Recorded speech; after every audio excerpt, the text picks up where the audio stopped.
Gee, hold it now. I'm not taking sides. Settle down, people.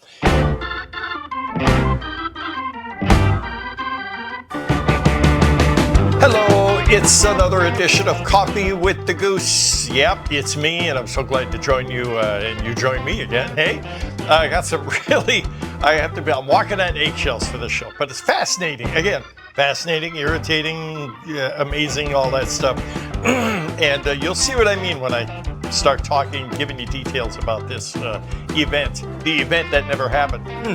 Anyhow, let's start with a little coffee. As you know, my coffee is very strong, like my opinion. And of course, I got some creamer in there to make it sweet, just like me.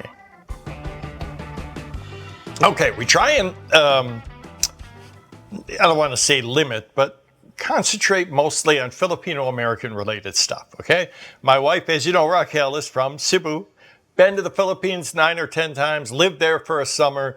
I'm not claiming to have Filipino blood, but by marriage, yeah, and my kids. So, I'm not here to talk about politics. I'm not going to do that. So save the, don't come out and hit me broadside. I'm not saying one guy's evil, the other guy's a saint, or vice versa. Okay, I'm not going to do that. I don't get into politics. I was telling my partner Jude earlier that I made the mistake once of just bringing Rodrigo Duterte's name up and, gee, hold it now. I'm not taking sides. Settle down, people.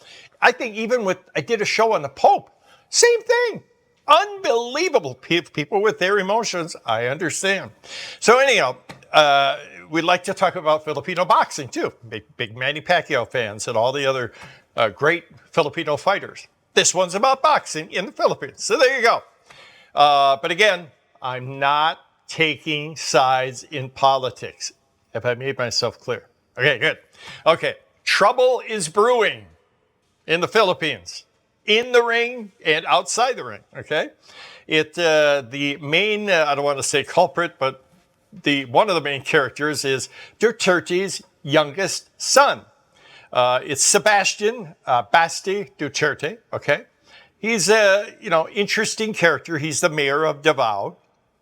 And he, we're all guilty of this sometimes, right? Talking a little too much before we think. And then, gee, did I really say that? And having to backtrack or apologize or whatever, although he hasn't done either one of those. He gets online and he unloads on people. Now, the other subject is a police chief in the Philippines. And there's a reason, his name is Nicholas Torre. There's a reason the younger Duterte and the family doesn't like Torre, okay?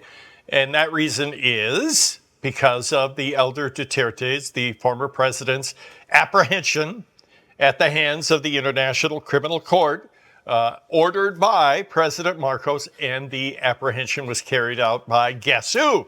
Police Chief Nicholas Torre. So already we got some bad blood brewing. And I'm going to repeat this many times during the show. I ain't taking sides, okay? You guys, drop the gavel however you want, make your own decisions. I'm just giving you the facts, okay? So the younger Duterte is really hammering this guy online. And he's talking big time trash. And at one point, I'm going to quote Baste. He said, quote, "You're only brave because you have the position. But in a fist fight, it's that simple. You're a coward. You're nothing without your position." That's fighting words. Somebody talks to me like that, the conversation's going to go on get a little more serious, okay? And the police chief responded by saying, "Okay, well, you want to fight? Let's do it this way. Let's have a boxing match, and all the proceeds will go to help the victims of typhoons and flooding from this summer in the Philippines." So that's honorable for both guys. Okay, let's settle matters in the ring.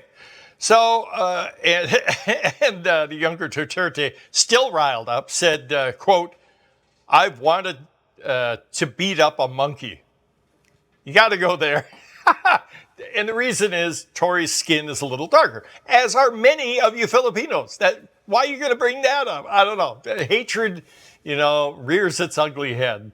And again, I'm not taking sides on this, okay? Whoever you want to throw your arrows at, that's your call.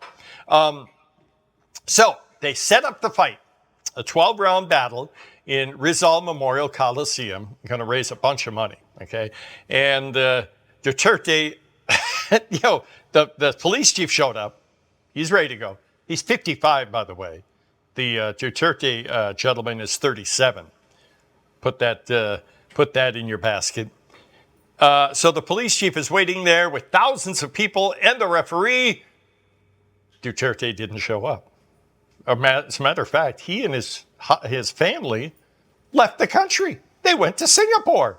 Why? Well, he said for personal reasons. Okay, whatever. I have no idea why he didn't show up, why he left, why he didn't want to fight. I don't know. So the 55-year-old Torre stood alone in the ring, hands raised in triumph over a fight that didn't happen. But one good thing happened, and I'm going to give both these guys credit for this, even though Duterte didn't show up. Because of this little online battle, in the internet, in the newspapers, TV, what have you, thousands of people showed up, and they raised 15 million pesos, or in American dollars, $262,000 to help the victims of typhoon and flooding. So both of these guys won. I pat them both on the back. Good job, you guys. But Duterte, he didn't give up that. He still said, well, I didn't really mean a physical fight. And then he said, I didn't challenge him and called him an idiot. He didn't give up. I don't know why. Again, whatever happened in the political realm, that's for you guys to make up your mind. I'm giving you no opinion on this. I love the Philippines. I'm Filipino by marriage, okay, not by blood, but it's not my fight. The politics there, I know a lot about it, been covering it a long time on the radio, but it's not I don't have a dog in the fight, so I'm not even going to go there. So if you think one of these guys is the devil, should be lined against the wall, and you know what, or the other guy should be in jail or whatever, that's your call. But in the end, there's two lessons here. Number one, you set something up like this, it was a success for both guys. I think both of them deserve credit for $250,000 raised to help typhoon victims. But the other lesson is, be careful. And I've been guilty of this. I know almost all of us have. We've said things we shouldn't have said, and much to our end, we've paid the price. People, when things don't go our way, I can't believe I did that. I've been guilty of it many times. But then what do you do? What do you and I do when we fall into that, I don't want to say trap, that weakness that we have? What do? You don't just walk away talking trash. That doesn't do anything. Doesn't resolve the issue, and it doesn't help your image. What do? You apologize. And to those of you who haven't really, who don't know, it's very powerful. If the younger Duterte wants to wipe the slate clean and be in everybody's good graces again, all he has to do is go online or whatever and say, yeah, shouldn't have done that. I apologize. I'm sorry for that. I was a jerk, okay? And I don't know. It's easy for some of us and hard for some of us. I don't know if he's going to do it. Hopefully he does. But you know what? I don't hate either one of these guys. They both have their mission in life, and hopefully they do it well and help their constituents or people paying the taxes. But I think even though this was really, really ugly, I give both of these guys an A+, a big medal, a big sticker on their forehead that the grade school teacher used to give you, because what do they do in the end? They raise a whole bunch of money to help people in need. So good for you, Baste Duterte, and good for you, Police Chief Nicholas Torre. What do you think? What would you have done? and let's not get into the politics too much. Just keep it to the boxing and the trash talking and all that, okay? Let me know what you think. I think this is an interesting scenario, interesting experience for both of these guys. How do you think you would handle it? And what's your opinion? Let me know.